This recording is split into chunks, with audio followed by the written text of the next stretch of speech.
નમસ્કાર, આપ જોઈ રહ્યા છો સ્પાર્ક ટુડે ન્યૂઝ। નવસારી જિલ્લા ભારતીય જનતા પાર્ટી દ્વારા પક્ષની વિચારધારાને મજબૂત કરવા હેતુ સાથે 3 દિવસીય પ્રશિક્ષણ શિબિરનું આયોજન કરવામાં આવ્યું હતું। આ કાર્યક્રમમાં ઉદ્ઘાટન પ્રસંગે કેન્દ્રીય જળશક્તિ મંત્રી અને નવસારીના સાંસદ CR પાટીલ હાજરી આપી હતી। દિલ્હીના જંતર મંતર ખાતે યોજાયેલા ઝેનઝી આંદોલન અંગે મહત્વપૂર્ણ નિવેદન આપતા CR પાટીલે જણાવ્યું હતું કે આ યુવાનો માત્ર પેપર લીક કરનારા અસામાજિક તત્વો સામે કડક કાર્યવાહીની માંગ કરી રહ્યા હતા અને તેઓ સરકારની વિરુદ્ધમાં નહોતા। તેમણે આંદોલન બાદ યુવાઓએ કરેલી સાફ સફાઈના વખાણ કર્યા હતા અને કોંગ્રેસ પર આ આંદોલનમાં ઘૂસણખોરી કરવાનો નિષ્ફળ પ્રયાસ કરવાનો આક્ષેપ કર્યો હતો। મારા તો વિષય નહોતો, પણ જ્યારે આપને મળવાનો મોકો મળ્યો છે ત્યારે આપને મારે જાણ કરવી જોઈએ કે હમણાં જેએનયુનું એક આંદોલન દિલ્હીમાં જોયું। તમારા સહિત, મારા સહિત ઘણા બધાને એવું હશે કે આ એક આખા દેશનું આંદોલન હતું, આ એક જેએનયુનું આંદોલન હતું। પણ મારે આપ સૌને સ્પષ્ટતા કરવી છે કે આ ચોક્કસ વિદ્યાર્થીઓએ શરૂ કરેલું આંદોલન પેપર લીકને કારણે, જે નારાજગી હતી એના કારણે શરૂ કરેલું આંદોલન, એમની માંગણીઓ જ્યારે સંતોષાય,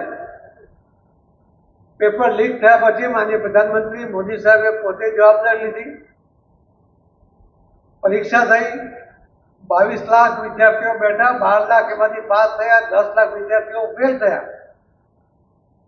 પણ ત્યાર પછી પણ જે આગળ પેપર લીક થયું હતું એમની પર એક્શન આવવું જોઈએ એના જવાબદાર સામે, અને એમની માંગણી પણ જ્યારે સંતોષાય ત્યારે આ જે વિદ્યાર્થીઓ હતા એમને તમે જોયા હશે ટીવી ઉપર, જંતર મંતર ઉપરથી એ લોકો સ્વયંભૂ સ્વૈચ્છિક રીતે અને એમના દ્વારા જે કચરો ત્યાં પેદા થયો હતો એને સ્વચ્છ કરીને એ લોકો ગયા। એટલે એ કાર્યકર્તા એ કોઈ રાજકીય પાર્ટીના કાર્યકર્તા નહોતા, એ ચોક્કસપણે વિદ્યાર્થી હતા અને એમને સ્વચ્છતા, જે માનનીય પ્રધાનમંત્રી મોદી સાહેબના આગ્રહ હોય છે એને પણ એ ધ્યાનમાં રાખીને એને પણ સમર્પિત હતા।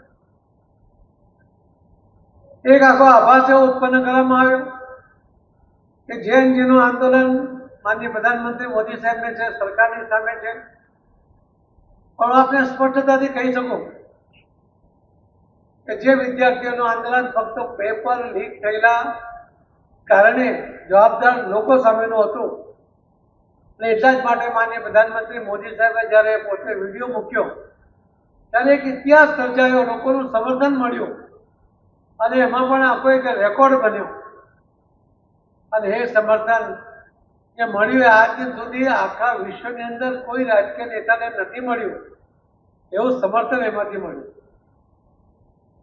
કોંગ્રેસ દ્વારા પણ આનો લાભ લેવાનો પ્રયત્ન થયો, એમને થયું કે આંદોલનનો લાભ લઈએ